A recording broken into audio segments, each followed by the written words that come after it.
ওং নম শ্রীমদ্ভগবদ্গীতায় নম। দ্বিতীয় অধ্যায় সাংখ্যযোগ। শ্রীভগবানুবাচ শ্লোক ৬৬।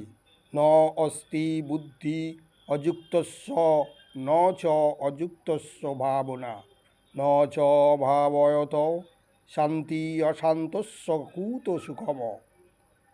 অর্থাৎ যে ব্যক্তি কৃষ্ণ ভাবনায় যুক্ত নয় এবং তার পারমার্থিক বুদ্ধি থাকতে পারে না, আর পারমার্থ চিন্তা শূন্য ব্যক্তির শান্তি লাভের কোনো সম্ভাবনা নেই। এই রকম শান্তিহীন ব্যক্তির প্রকৃত সুখ কোথায়? শ্লোক ৬৭। ইন্দ্রিয়াণাম হি চরতাম যৎমনো অনুবিধীয়তে তৎ অশ্ব হরতি প্রজ্ঞাম বায়ুনাবমিব মম্ভুষি।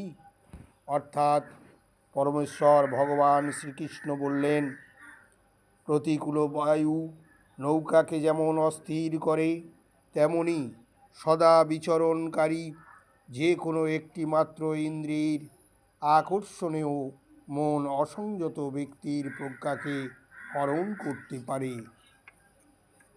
ও